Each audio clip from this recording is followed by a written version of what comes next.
দেখছেন নক্ষত্র, সবার আগে সবার পাশে।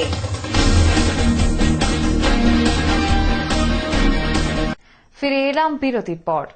রবিবার কংগ্রেসের জেলা সহ সভাপতি রামকুমার আগরওয়াল সহ পুর নিগমের 3টি ওয়ার্ড থেকে প্রায় 300 জন বিভিন্ন রাজনৈতিক দল ছেড়ে এদিন তৃণমূল কংগ্রেসে যোগদান করেন।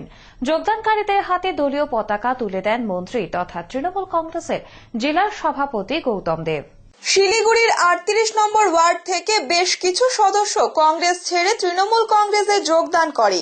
সেই সঙ্গে কংগ্রেসের জেলা সহ সভাপতি রামকুমার আগরওয়াল এবং 5 নম্বর ওয়ার্ড থেকে বেশ কিছু দলীয় সমর্থকদের নিয়ে রবিবার তৃণমূলে যোগদান করলেন। উত্তরবঙ্গ উন্নয়ন মন্ত্রী গৌতম দেব তাদের হাতে দলীয় পতাকা তুলে দেন। গতকাল 38 নম্বর ওয়ার্ড থেকে তাদের ব্রাঞ্চ সেক্রেটারি জয়েন করেছিল রাত্রেবেলায় প্রায় 8:30টার সময় নাগরিক কনভেনশনের পরে 38 নম্বর ওয়ার্ডে।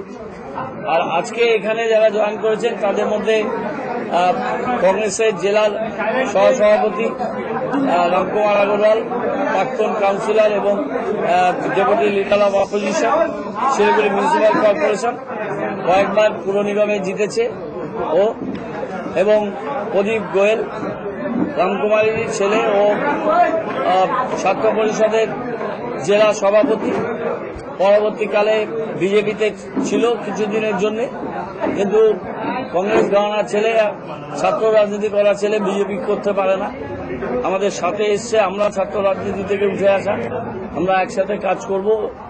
এবং প্রীতি ও ছাত্র পরিষদ থেকে এসছে এবং বিগত নির্বাচনে 5 নম্বর ওয়ার্ডে কংগ্রেসের প্রার্থীও ছিল।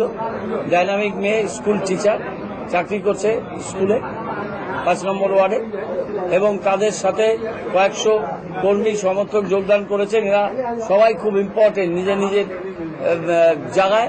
এতে আমাদের দল আরো সমৃদ্ধ হবে, শক্তিশালী হবে। আমাদের নেত্রী মমতা বন্দ্যোপাধ্যায় বলেছেন দরজা খোলা রেখে রাজনীতি করতে হবে, মনকে উদার করে বড় করে রাজনীতি করতে হবে। আরো যে বহু মানুষ যারা এখনো তৃণমূল কংগ্রেসের সাথে সামিল হননি তাদের দলে সামিল করার জন্য প্রক্রিয়া নিতে হবে। আমাদের এই প্রক্রিয়া চলছে। স্কুলের শৌচাগারের দুর্দশা এবং পানীয় জলের বেহাল অবস্থার কথা জানিয়ে শিলিগুড়ি দেশবন্ধু হাই স্কুলের শিক্ষক শিক্ষিকা এবং শিক্ষাকর্মীরা শিলিগুড়ি বিধায়ক ডক্টর রুদ্রনাথ ভট্টাচার্যের দ্বারস্থ হয়েছিলেন। তারই ভিত্তিতে শনিবার বিধায়ক স্কুলে গিয়ে সব দিক খতিয়ে দেখেন। বিধায়ক তহবিল থেকে নতুন করে শৌচালয় নির্মাণে অর্থ দেওয়ার পাশাপাশি জনস্বাস্থ্য কারিগরি দপ্তরের মাধ্যমে স্কুলে পানীয় জলের সুব্যবস্থা করে দেওয়া হবে। স্কুলটি 3 তলা হলেও ছাত্রছাত্রীদের 1 তলায় এসে শৌচালয়ে যেতে হয়। প্রতি তলায় শৌচালয় হলে খুব সুবিধে হয়। স্কুলে প্রায় 2100 ছাত্রছাত্রী থাকলেও শৌচালয় মাত্র 4টি। বর্তমানে সেগুলির অবস্থাও শোচনীয়। স্কুলে নিয়মিত মিড ডে মিল খাওয়ানো হলেও আয়রনযুক্ত জল পান করতে হয় পড়ুয়াদের।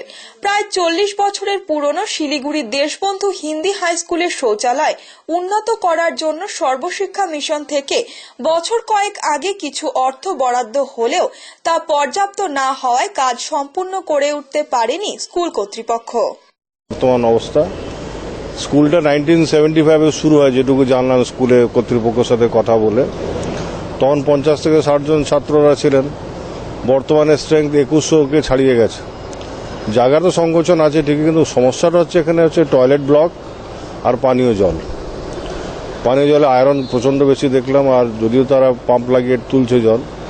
টয়লেটের অবস্থাটা, এতজন স্টুডেন্ট, 2100 ছাত্র সংখ্যা, টয়লেটে হচ্ছে 3টে না 4টে, ইউরিনালেরও তাই। সেটা একটা হাইজিনিক পয়েন্ট অফ ভিউতে কিন্তু উচিত না, আরও বেশি টয়লেট থাকা উচিত। তো আমার বিউপি ফান্ড থেকে, বিধায়ক এলাকা উন্নয়ন প্রকল্প ফান্ড থেকে আগামী দিনে যাতে এখানে নতুনভাবে টয়লেট ব্লক আর পিএইচই দপ্তরের মারফতে এই মার্ক 2 ডিপ টিউবওয়েল বসানোর ব্যবস্থা, যাতে পানীয় জল আর টয়লেটের সমস্যাটা দূর করতে পারে। আসছে আবহাওয়ার খবরে।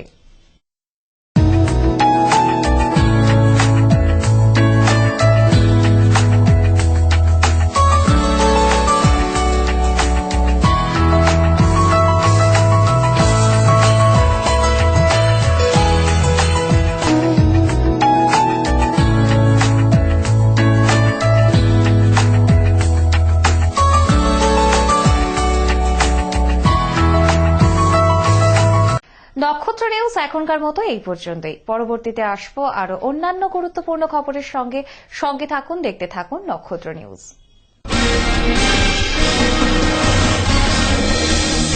আপনারা দেখছেন নক্ষত্র, সবার আগে সবার পাশে।